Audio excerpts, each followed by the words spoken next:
Muy buenas tardes, un gusto que nos acompañe en este programa de Asiento Extra, un programa de entrevista donde el día de hoy estaremos analizando toda la situación económica del país que nos espera para finalizar este año, también que nos espera para el próximo año y por supuesto un tema que no podemos dejar de lado que tiene que ver con todas las afectaciones por las lluvias, qué tanto podría estar impactando esto el sector agrícola, también el sector ganadero y por supuesto ahora con el cierre también del aeropuerto de Liberia, cuánto podría estar afectando el sector turismo. Precisamente para ampliar todos estos detalles y conocer este tipo de afectaciones, está con nosotros don Daniel Ortiz, economista, a quien agradecemos su compañía. Don Daniel, muchísimas gracias por estar en Asiento Extra. Bueno, muy buenos días. Muchísimas gracias por la invitación al programa. Pues sin duda, las lluvias han generado un impacto nada despreciable en lo que es el sector agrícola, en lo que es el sector turismo, y sin duda en una fecha del año donde ya uno esperaba, digamos, que las lluvias más bien estuvieran cediendo, ¿verdad? Hay que recordar que el sector agrícola, en términos del PIB, no pesa mucho, anda alrededor de un 3%, pero sí emplea a mucha gente, más de 100,000 familias dependen del sector. Yo creo que la afectación también no solo, tenemos que verla del sector agro, hay que verla desde el sector turismo, que se afectan mucho, no solo la llegada de turistas, ¿verdad? ¿Qué pasa con las reservaciones que ven en hoteles, con las ventas esperadas de los restaurantes, con los tours que estaban reservados o inclusive los rentacar, ¿verdad? La actividad de turismo tiene muchas ramificaciones y por eso cuando se dan afectaciones a uno le preocupa mucho. Algo de eso vimos en la pandemia, ¿verdad? ¿Qué tanto se podía afectar el sector? Sin duda esto nos va a afectar no solo en términos de producción, yo creo que en términos de empleo, en términos de consumo, y también habrá que ver cuál es el impacto en términos de gasto, qué tanto va a poder o cuánto más adicional va a tener que presupuestar las autoridades en esta situación. Y también con respecto en el sector agro, si bien no tienen un peso importante, como usted bien lo menciona, también está el tema del desabasto que podría presentarse en alguno de estos productos agrícolas, que los agricultores ya mencionan de que incluso podría haber desabasto y también podrían comenzar a subir de precio, que afecta el bolsillo de las familias. Sin duda hay que recordar que esa zona puede afectarse, por ejemplo, el arroz que se siembra en esa zona y en un contexto donde la oferta que ya se tenía prevista, digamos, en algún momento de cosechar, se ve afectada por esta situación de condiciones climatológicas adversas, y pues naturalmente en un contexto donde sucede esto va a ser necesario ya sea importar o subir las tarifas o los precios que se cobran por esto, y esto lo va a sentir el bolsillo de los consumidores eventualmente. No, hay que recordar que hoy en día lo que son los desastres naturales, lo que es el cambio climático, hoy lo visibilizamos más de lo que lo visibilizábamos en el pasado, porque sí tiene mucho impacto económico, tiene mucho impacto en las familias, tiene impactos en el empleo y tiene impacto sin duda en el crecimiento económico. Ya lo hemos visto, por ejemplo, en años donde hay mucha sequía y en años donde hay mucha lluvia también, que se arruinan cosechas, que se presentan derrumbes, que hay zonas que se ven afectadas. Bueno, sin duda también hay un impacto, ¿verdad? Entrando de lleno también al tema del aeropuerto de Liberia, que se viene cerrando desde la semana anterior, que se han cancelado muchos vuelos. Como usted decía, el sector turismo, que es un sector muy importante, se vio golpeado primero por las lluvias, caminos cerrados, todavía no han podido realizar tour ni ofrecer servicios que realizan, y viene la temporada alta. Ahora se cierra el aeropuerto de Liberia, que también es un impacto fuerte para las finanzas de este sector. También hay que recordar que el aeropuerto hoy puede recibir tal vez que un poquito más del 30% de la llegada de turistas que llegan en avión al país.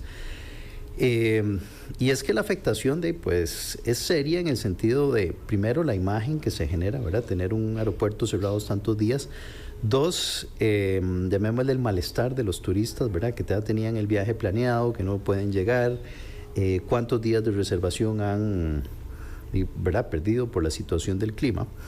Y adicionalmente hay que recordar que estábamos en el inicio de lo que es la temporada alta de turismo. Y esto pues es llamémosle un inicio un poco, digamos un poco atropellado, ¿verdad? Iniciar con esta situación. Ya hay que recordar que después del 15 de noviembre en adelante los aeropuertos tienden a recibir más visitantes, sobre todo de Estados Unidos, de Canadá, que de hecho Norteamérica, uno de cada 2 turistas que vienen al país proviene de ahí, y hay que recordar que lo que ellos gastan, ¿verdad? Termina circulando, termina generando toda una economía circular, porque dan desde propinas, compran souvenirs, ya lo hablábamos que compraban tours. Entonces, bueno, ¿qué pasa con los ingresos, ¿verdad? De algunas de estas actividades? A pesar de que ha sido ya pocos días, pues lo que se está estimando es que se va a más o menos tomar una semana este cierre del aeropuerto. Y entrando también de lleno al tema más económico, porque también el sector turismo ha reclamado la baja en el tipo de cambio, que también les ha afectado porque se ha mantenido muy bajo durante este año y que ahora se suma a toda esta situación que están viviendo. Sin duda, hay que recordar que el reclamo de este sector no es en vano. Ahora estamos en un tipo de cambio que cuando lo veíamos era un tipo de cambio de 2006. Pero estamos en 2024. ¿Eso qué significa? Hay empresas que por su naturaleza cobran sus ingresos, sus tarifas, sus servicios en dólares, como lo han sido históricamente los hoteles, como son los tours, por ejemplo, ciertas actividades como el real estate. Y ante esa caída del tipo de cambio, y lo que significan es que ellos reciben menos colones por cada dólar. Ahora, yo les decía, es un tipo de cambio de 2006 con costos de 2024. En esa cantidad de años estamos hablando casi 18 años. La luz ha subido, las cargas laborales han subido, se tuvo una reforma fiscal de camino y pagan más impuestos. Y sin duda, acomodar los gastos en un contexto donde los ingresos han caído alrededor de un 20%, que eso es más o menos el efecto de la caída de tipo de cambio, no es nada fácil, ¿verdad? De la noche a la mañana mis gastos son altos y mis ingresos caen un 20%, ¿cómo acomodo esto sin tener que despedir gente, sin tener que dejar de invertir? Y ya son 2 años, ¿verdad?, de tipo de cambio muy bajo los que se están enfrentando estos empresarios. Es cierto que Costa Rica sigue recibiendo muchos turistas, pero no es la realidad de todo el sector. Hay personas o digamos empresarios que les ha ido relativamente bien, pero hay empresarios que están en muchas dificultades. ¿Qué pasaba con los empresarios, por ejemplo, que tenían operaciones crediticias y tuvieron que cerrar durante la pandemia? Ya atraían una serie de compromisos y gastos a los que no les están pudiendo hacer frente con un tipo de cambio tan bajo.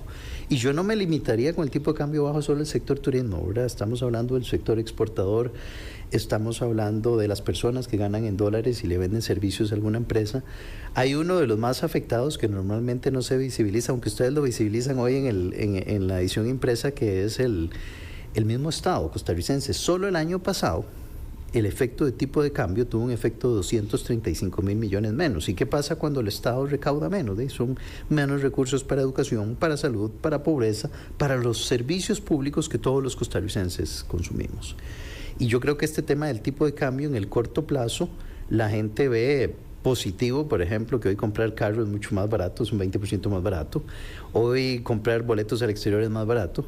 Y sí, en el corto plazo hay un efecto en el consumo, pero en el mediano y largo plazo yo creo que vamos a resentir esto. ¿Por qué? Porque en el mediano plazo cierran empresas que dejaron de ser rentables, actividades que se vieron muy afectadas por esta caída del tipo de cambio y terminan saliendo del mercado, y sin duda pues sentimos los efectos de un gobierno que cada vez está más amarrado en temas de ingresos.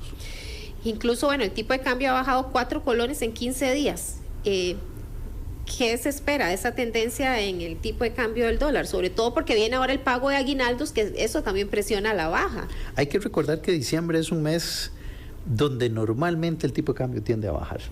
¿Y qué pueden esperar las personas? Sí, que todavía el tipo de cambio baje un poquito más. Puede estar alrededor de esos 510 colones al cierre del año. ¿Por qué? Porque es una época donde se condensan varias condiciones. Primero, se pagan aguinaldos, como usted bien señalaba, por parte de empresas transnacionales. Las empresas transnacionales no facturan en colones, facturan en dólares. Entonces tienen que traer los dólares para cambiarlos y pagar aguinaldos. También es, y lo hablábamos al puro inicio, la época de temporada alta de turismo. Viene mucho turista a visitar las playas, a visitar San José, a visitar la montaña, gastan, y esos dólares de alguna u otra manera terminan llegando a las ventanillas de los bancos. También es el pago de algunos productos de exportación durante ese mes, y eso hace básicamente que la oferta de dólares sea mayor que la demanda. Y hay que recordar que el tipo de cambio es un precio más, ¿verdad? Y en un contexto donde la oferta es mayor que la demanda, el precio tiende a bajar, y eso es lo que vemos en diciembre.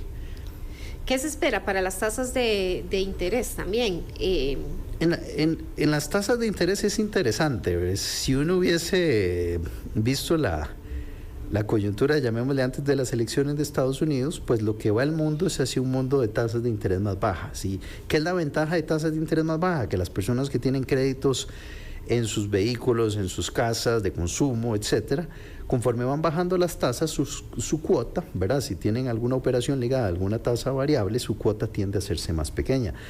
Eso lo han observado algunos deudores en los últimos meses, ahora sin llegar a los valores que tenían en 2022. Las tasas siguen siendo hoy más altas de las que se tenían a inicios de 2022.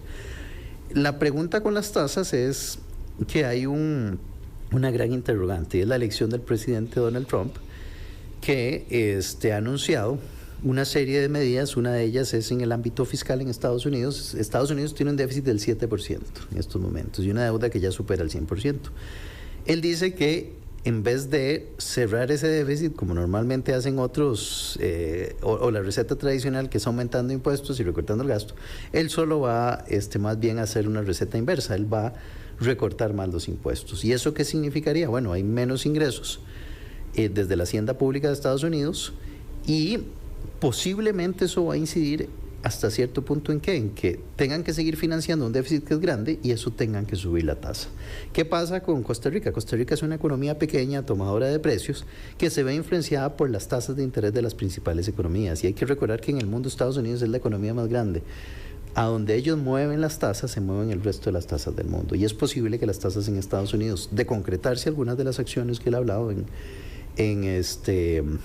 ahora en su campaña y ahora que quedó electo, pueda traducirse tal vez en algunos aumentos de tasas. Habrá que ver, ¿verdad? Y habrá que esperar si efectivamente él fiscalmente logra hacer esto, aunque él controla el Senado, controla la Cámara de Representantes, y eso le da pues cierto espacio para llevar al cabo de una medidas. Dado ese escenario, podríamos ver que las tasas no bajen mucho más de lo que ya están. Que ahora bien, la inflación, la proyección del Banco Central para el próximo año es que se mantenga en un rango del 3%. Los costarricenses, a pesar de que la inflación está baja, los costarricenses dicen no sentir ese bajo costo de vida. ¿A qué se debe eso, Daniel? Es muy interesante el tema de inflación, porque normalmente, y suena un poco contradictorio esto, pero normalmente cuando la inflación sube el costo de vida, pero cuando la inflación baja, no baja el costo de vida. Y es que hay que recordar que son dos cosas muy distintas. A final de cuentas, la inflación lo que se mide es a través de lo que se llama el índice de precios al consumidor, que es una canasta de 289 bienes y servicios que consume una familia representativa. En el agregado, cuando hay inflación positiva, quiere decir que en promedio esos 289 bienes y servicios subieron de precio. Cuando bajan, en promedio esos 289 bienes bajaron de precio. ¿Qué sucede? Que la inflación en Costa Rica ha costado mucho que regrese al rango meta del Banco Central, que es la meta es 3%, el rango es entre 2 y 4, porque nosotros hay que recordar que muchos de los bienes que consumimos son bienes importados, y al ser bienes importados nosotros lo que hacemos es tomar precios del mercado externo, ¿verdad? Entonces, como muchos de los bienes los importamos de Estados Unidos, de China, de lo demás, el tipo de cambio tiene un efecto en los precios. Entonces, ¿qué sucede?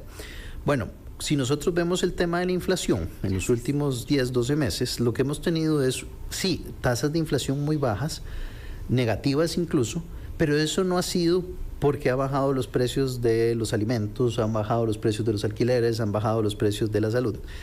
Lo que han bajado, curiosamente, son precios de bienes que estaban denominados en dólares. Y aquí estamos desde la suscripción de Netflix, hablamos del precio de los vehículos nuevos, hablamos de los boletos aéreos, hablamos también de lo que son las cuotas de condominio, de los seguros médicos. Y cuando yo veo estos bienes, digamos, que han bajado de precio, no son los bienes que consumen los quintiles de menor ingreso, ¿verdad?, sino los quintiles de más ingresos.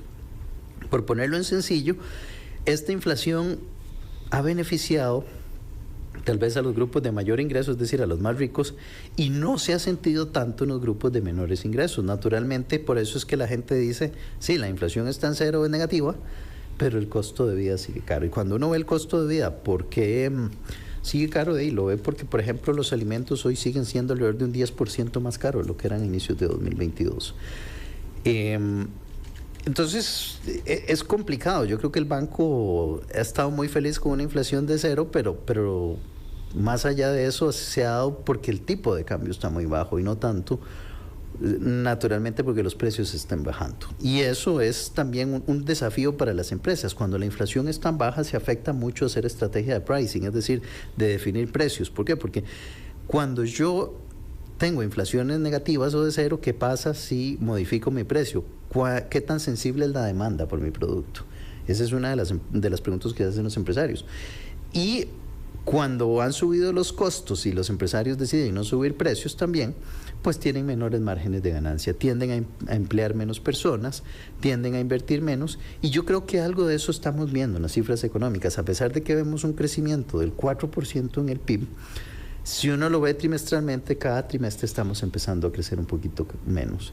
Y eso nos lleva a pensar que 2025 será un año tal vez más despacio de lo que ha sido 2024. Sí, porque incluso la proyección del Banco Central con el crecimiento económico es que sea de un 3.9%, menor al que se tenía proyectado para este año. ¿Qué implica, don Daniel, de que la economía crezca menos? ¿En qué nos viene a perjudicar a nosotros como ciudadanos? Yo siempre a las personas me gusta hacerles una cadena muy sencilla. Y tienen que recordar algo, en un entorno donde las personas consumen menos, las empresas se llenan de inventario, producen menos. ¿Por qué? Porque se están llenando de inventarios, entonces contratan menos personas. Al contratar menos personas hay menos ingresos en las calles. Y al haber menos ingresos y consumirse menos, se recaudan menos impuestos. ¿Y en qué se traduce esto? En menor crecimiento.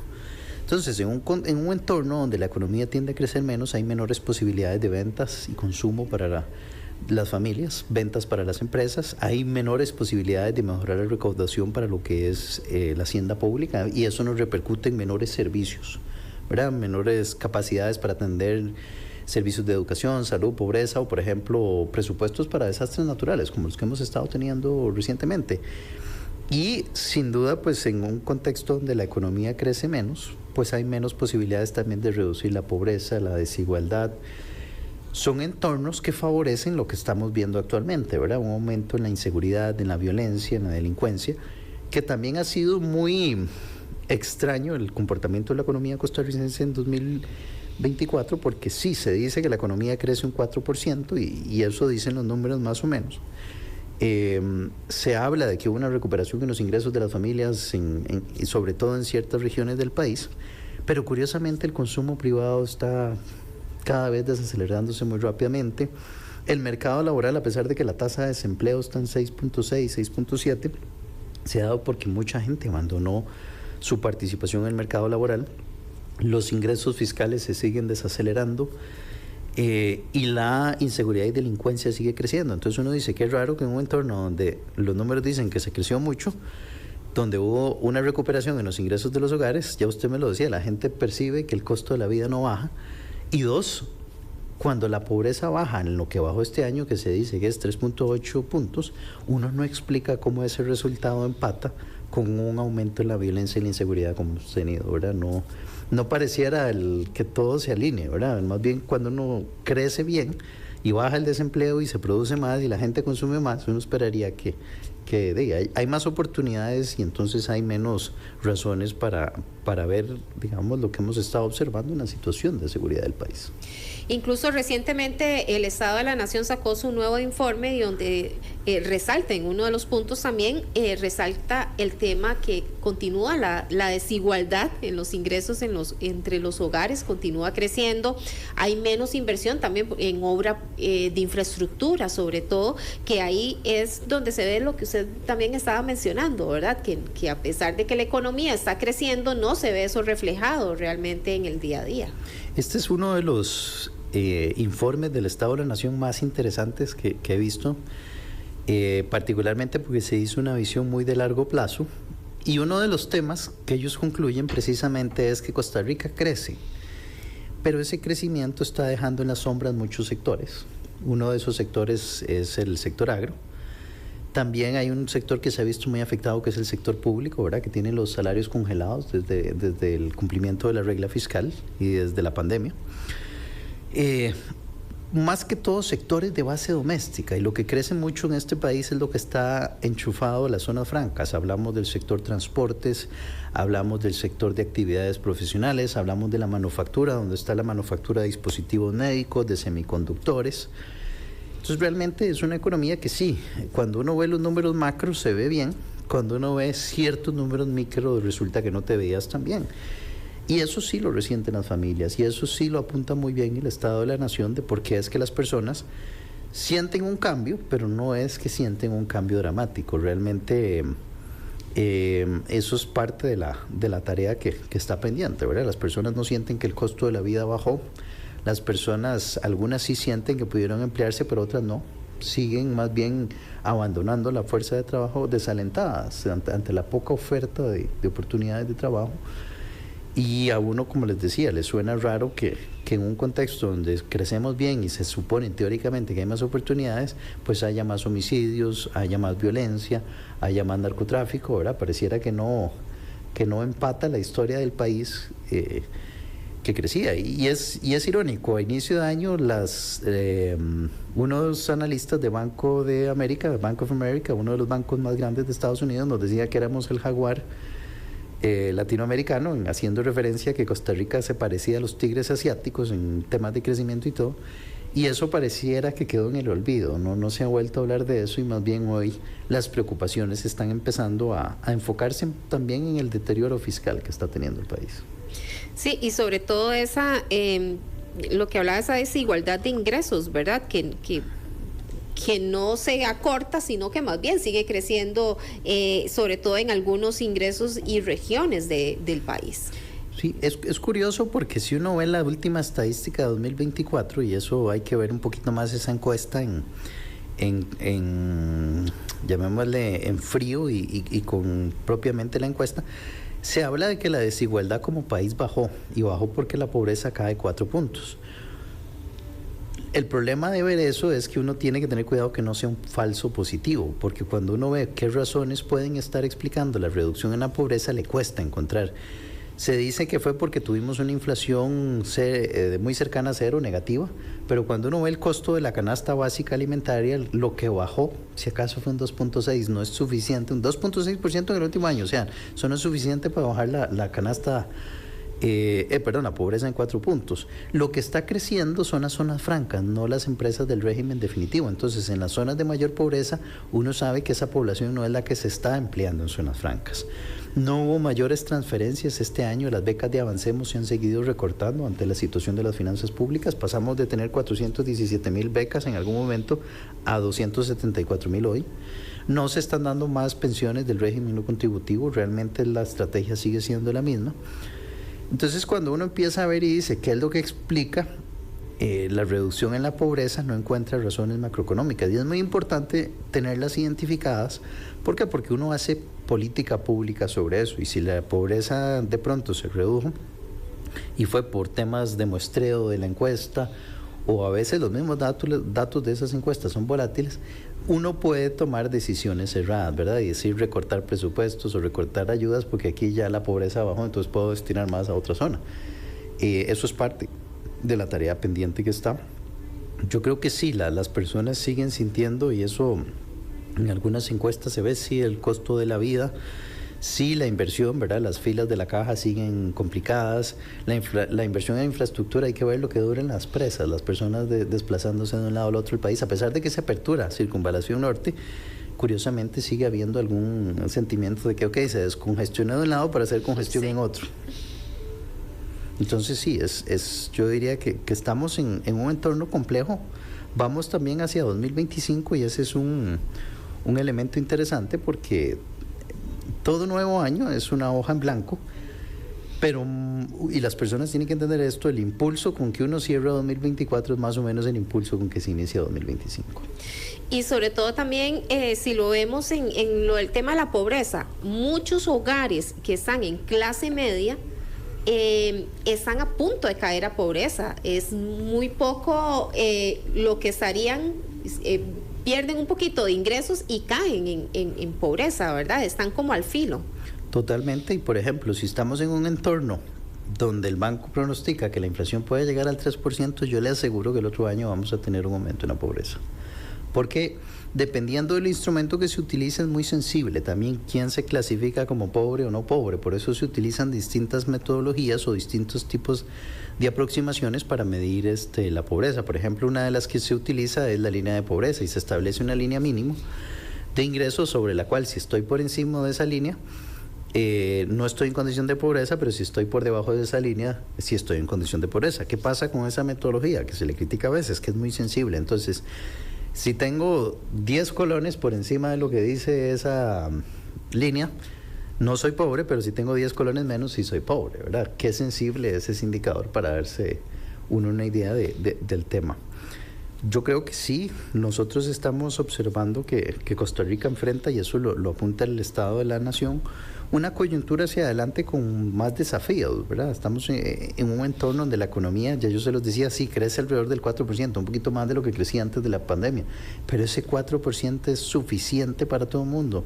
Uno pensaría que no, es un 4% que cuando uno quita el PIB y lo separa en zonas francas y el PIB sin zonas francas, se da cuenta de que la economía más bien lo que crece es alrededor del 3%. Y esa sí es una tasa baja para lograr mejores resultados fiscales, es una tasa baja para lograr reducir el endeudamiento de las personas, que ese es otro problema, lograr brindarle tal vez más servicios a las personas, lograr reducir esa pobreza y desigualdad. Y pues estamos todavía en un entorno donde habrá que ver cómo se comporta la economía internacional. No solo tenemos problemas localmente, habrá que ver si en esta nueva administración del presidente Trump se pueden repetir algunos patrones que vimos, menor comercio internacional, menor crecimiento global, y eventualmente Costa Rica siendo una economía tan pequeña, tan abierta, algo de eso podemos recoger al interno. Don Daniel, vamos a hacer una pausa comercial, pero ya regresamos con más de esta entrevista, así que no se despegue. Muchísimas gracias.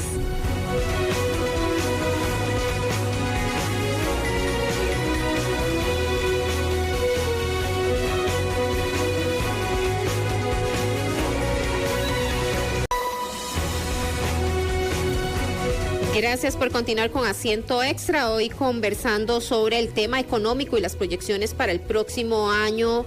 Y nos acompaña el día de hoy el economista don Daniel Ortiz, a quien agradecemos su compañía nuevamente. Don Daniel, bueno, hablábamos un poco también del endeudamiento a las familias, las proyecciones que se tienen, y es que según las proyecciones que han dado, los créditos han crecido un 4% en marzo y a junio habían crecido casi un 7% la solicitud de crédito.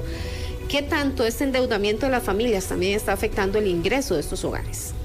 Bueno, hoy vamos a hablar de varios temas. El crédito en estos momentos presenta una coyuntura muy interesante en el sentido que está creciendo mucho en dólares y en colones se va desacelerando. ¿Por qué crece mucho en dólares? Porque la gente está se ve atraída en las cuotas en dólares que son más pequeñas, y naturalmente son más pequeñas. ¿Por qué? Porque a la hora de colonizarlas, las tasas, bueno, vamos a ver, la cuota en dólares es más pequeña que la cuota en colones.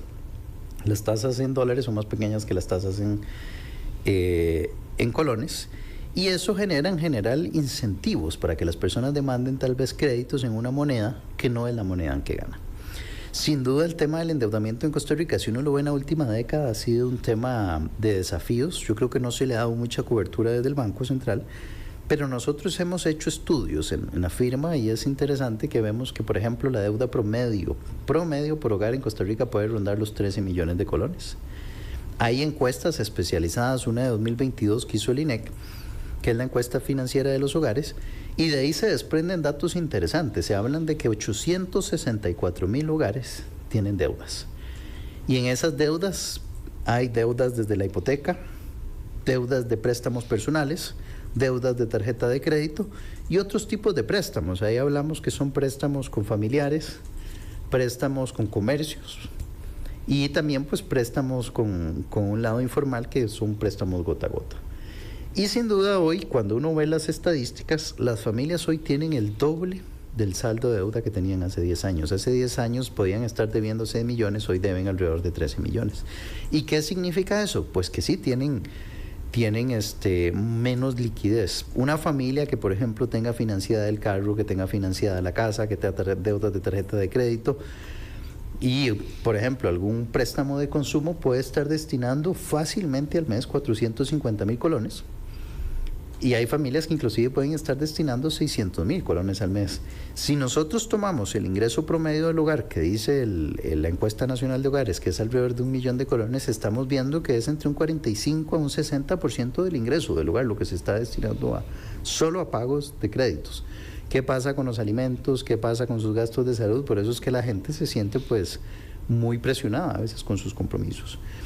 Parte del endeudamiento que hemos visto que creció mucho en la última década ha sido por varias razones. Uno, hemos tenido una transformación, y ahora lo hablábamos un poco, lo que ha crecido en los últimos 10 años son mucho las zonas francas, no tanto la economía doméstica. Hemos tenido un mercado laboral que ya desde antes de la pandemia mostraba algunas señales de alerta y, por ejemplo, estaban aumentando mucho las personas desempleadas. ¿Y qué pasa con las personas desempleadas? Que de algún lado tienen que generar ingresos. Adicionalmente teníamos una situación donde el país ha crecido, produce más, pero los ingresos de las familias, lo que se llama el ingreso nacional disponible, que efectivamente es lo que les queda a las personas para gastar, no creció al mismo ritmo. Entonces es irónico porque producimos hoy más, pero la capacidad de gasto de las familias no creció en ese mismo ritmo. Y entonces, ¿qué pasa en periodos donde la producción creció más y el consumo también creció más? Bueno, posiblemente mucho de ese consumo que creció, se creció financiado. Y eso es parte de lo que nos dicen hoy las estadísticas. Hoy, por eso, cuando nosotros vemos un PIB creciendo, pero un consumo desacelerándose, a uno lo que le da la sensación es que ese consumo se estaba logrando atender de algún tipo de financiamiento. Porque no es normal que haya algún crecimiento, pero que el consumo se desacelere. Parte de esto está ligado a que las familias hoy lo que acuden a un banco es a refinanciar sus deudas. También algunos acuden a préstamos personales porque no necesitan también atender algunos imprevistos, por ejemplo, gastos de salud, gastos de educación, que el carro, que cambiar el menaje. Y la manera de hacerlo es a través de financiamientos. El problema es que también hay poca educación financiera y las familias a veces con poca educación financiera tienden a sobreestimar su capacidad de endeudamiento. Entonces, por ejemplo, un instrumento como la tasa cero, o los créditos, digamos, las compras en tarjetas de crédito con cero interés, de pronto las personas lo usan para una cosa, pero de pronto terminan con 20 compras. Entonces, se hace tal vez un uso indebido de ese instrumento. Y al final muchas ni siquiera logran pagar o realizar el pago mínimo de esas tarjetas de crédito, y es ahí donde se viene ese endeudamiento y esa bola de nieve que al final se sale de control, ¿verdad? Claro. Costa Rica tenía una situación interesante. En la última encuesta financiera de los hogares que hizo el INEC, casi que de 4 personas, 3 les gustaría recibir educación financiera. Cuando uno veía cuántas personas habían recibido educación financiera, se invierten los números, y es decir, solo 1 de cada 4 recibe educación financiera. Y eso pues propicia unos desafíos, ¿verdad? Las personas conocen más o menos lo que es una tarjeta de crédito, pero no conocen cómo utilizarla bien. Eso puede jugar en su contra porque las tarjetas de crédito son un instrumento facilitador de consumo y son instrumentos muy útiles cuando las personas saben utilizarlas. ¿Qué pasa también con los seguros de vida? Las personas conocen que existen seguros, pero de todas las personas que conocen, solo un 10% en Costa Rica tienen seguros de vida, siendo una herramienta tan poderosa en situaciones de crisis o en situaciones donde hay algún fallecimiento, donde hay imprevistos. También es interesante el tema de que las personas tienen algunos mitos, y estos son datos de la Oficina del Consumidor Financiero, de que realizar operaciones en medios o a través de plataformas digitales son peligrosas. No necesariamente. Entonces prefieren acudir a la ventanilla del banco, sacar efectivo en un cajero, ¿verdad? Eso son parte de los retos que tenemos que atender en temas de educación financiera. ¿Por qué? Porque la educación financiera, a final de cuentas, le enseña mucho a las personas en temas de presupuestos, en temas de gastos, en temas de ingresos, y les ahorra mucho a futuro en temas de dolor de cabeza. Y es que esto lo vemos en Estados Unidos, en Colombia, en Brasil, en México, donde se ha dado una fuerte campaña de educación financiera, y hoy todavía en Costa Rica pareciera que estamos dando pasos en esa dirección, pero son pasos insuficientes. Ahora bien, también hay un riesgo para todas aquellas personas que están aprovechando que el tipo de cambio del dólar está bajo para sacar créditos en dólares, pero ganan en colones. Una vez de que esa tendencia del tipo de cambio del dólar bajo y comienza a subir, ahí van a tener tal vez problemas financieros muchas de esas familias. Ese es uno de los riesgos y críticas que se le ha hecho al Banco Central, de que el Banco Central aduce que esta dolarización del crédito es porque la normativa favorece que la gente demande dólares, y no es la normativa. La normativa, de hecho, en Costa Rica desde hace años la gente puede pedir dólares o puede pedir colones, pero cuando las condiciones llevan a que la gente demande dólares y la gente tiene poco liquidez, como hablábamos por endeudamiento, ninguna persona va a escoger una cuota en colones teniendo una tasa más alta, teniendo una cuota más alta, y en un entorno donde el Banco Central ha favorecido un tipo de cambio bajo, pues las personas tienden a apostarle a que el tipo de cambio no se va a ir a 700 o 600 y se la juegan. Sin duda es un riesgo, ya algo de eso lo vimos en 2022 en el primer semestre, cuando habían personas que estaban pagando 620 a inicio de año en la cuota de banco y a mediados de año estaban pagando 700. Eso es estrujar los números muy, digamos, de una forma muy abrupta, y eso a las personas eventualmente, por eso es que se les dice hay que medir muy bien su riesgo cambiario, ¿verdad? Si puedes pagar una cuota que sacaste hoy a 515, pero en 575 la puedes pagar, o puedes pagarla a 600, ¿no? Porque eventualmente el tipo de cambio se va nuevamente a devolver, y uno pensaría que va a subir. Es muy raro pensar que una economía tan pequeña y chiquita como Costa Rica va a tener una de las monedas más fuertes del mundo, ¿verdad? No hay como suficientes razones para justificar eso en el mediano y largo plazo. Y que también ocurrió en esa época donde el tipo de cambio subió tanto que las personas trataron de cambiar sus créditos de dólares a colones, pero también ese diferencial era muy caro, tenían que pagar también un costo adicional. Claro, siempre que las monedas se van de un lado o del otro, el tipo de cambio, las personas tienden a hacer ajustes o tienden a actuar en pánico, y entonces de la nada dolarizan sus operaciones o las colonizan. Es curioso también porque a veces en el calor la gente compra, ¿verdad? Es lo que se llama especulación, y entonces las personas empiezan a comprar cuando el tipo de cambio empieza a subir, o empiezan a vender cuando el tipo de cambio empieza a bajar, esperando que va a seguir bajando. Eso es parte de lo que sucede en los mercados de divisas, y Costa Rica no está exento de eso. Ahora, ya, digamos, viendo este panorama, las preguntas que siguen es, ¿y 2025 qué, verdad?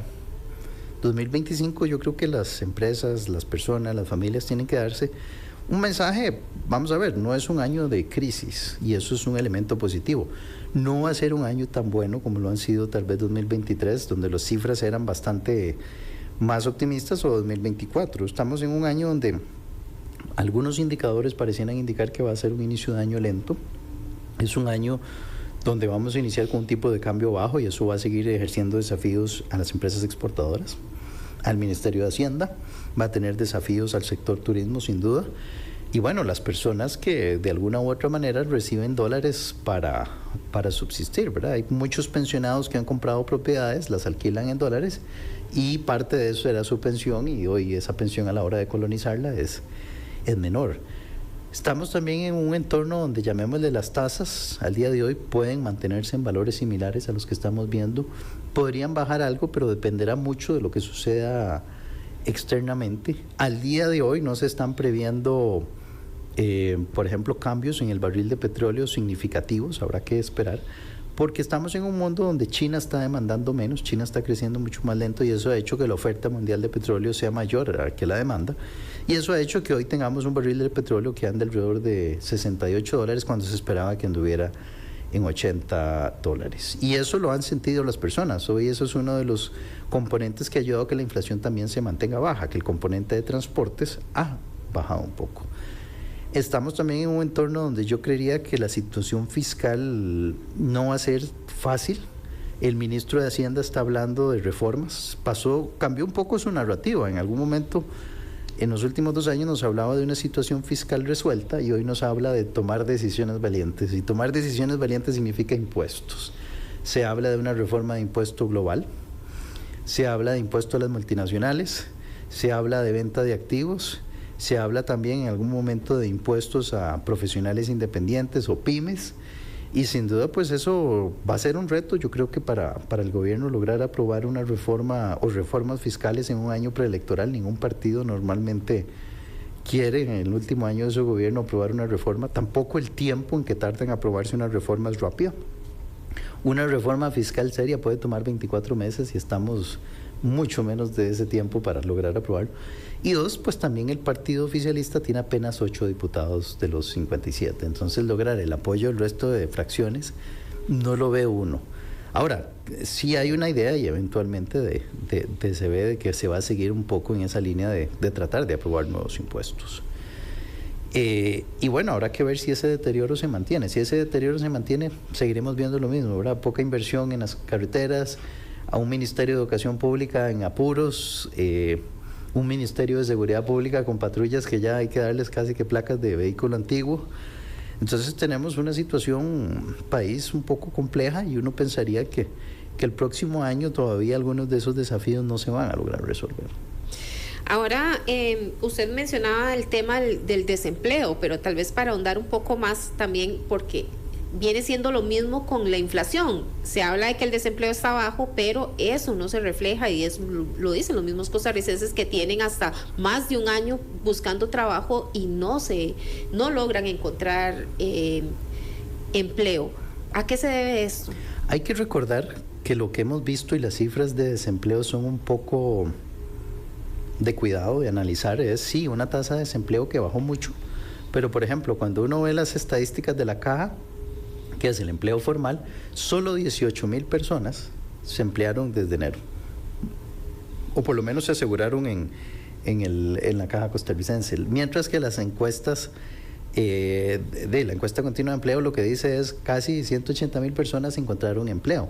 Cuando uno ve ya una tendencia a largo plazo, lo que uno ha encontrado es que hay colas abandonando el mercado laboral, ¿verdad? O la fuerza laboral.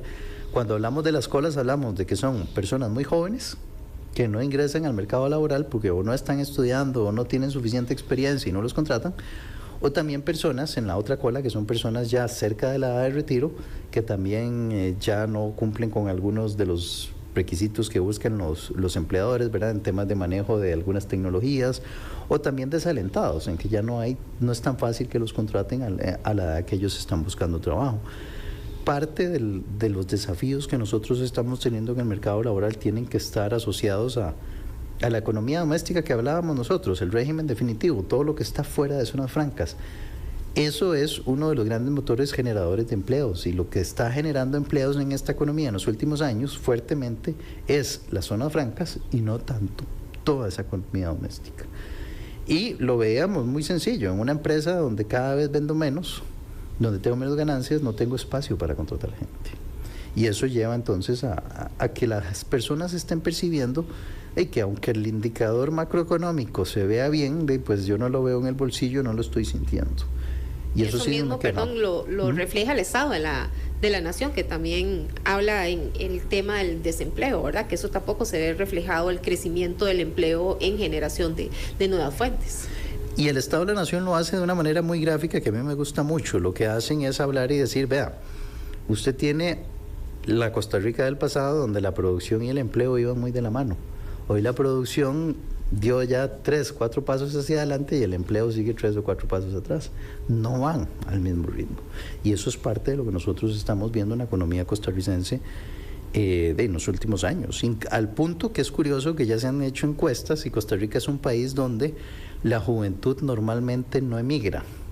No pasa como en El Salvador o como pasaba en Honduras o en Guatemala, que ante la falta de oportunidades los jóvenes tienden a emigrar a otro país donde puedan tener más oportunidades de tener ingresos. Y en una encuesta que se había hecho, me parece, creo que fue Sid Gallup este año, ya una parte importante de los jóvenes decía, si yo tuviese las posibilidades yo emigro, y a uno les sorprendió ver eso porque esto es un país donde no hemos visto eso.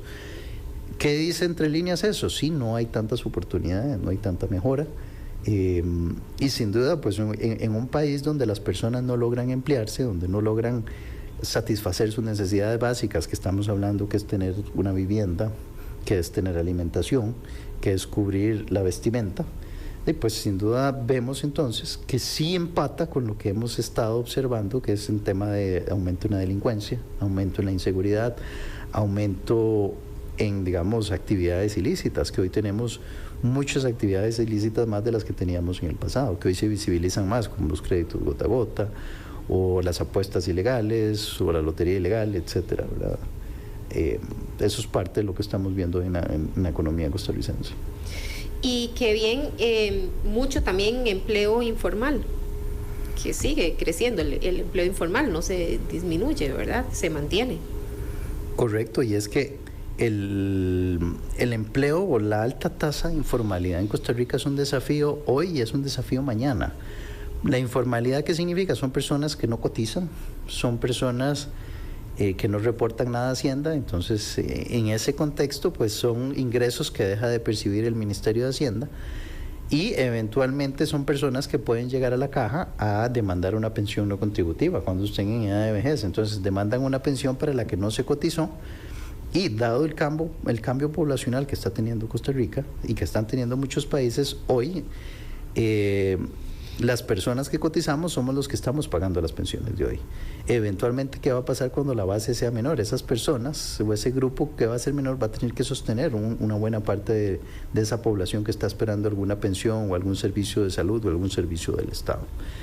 Y sin duda, pues tampoco es sencillo ese problema de reformar el sistema de pensiones. Ese es otro de los grandes desafíos que estamos heredando el próximo año. Se han hablado algunas propuestas que está impulsando la SUPEN, se han hablado de algunas propuestas que están haciendo algunos actores del sector, pero bueno, eso toma tiempo en observar esos cambios en temas tan delicados como pensiones. También se han hablado de temas de cargas laborales, ese es otro gran tema.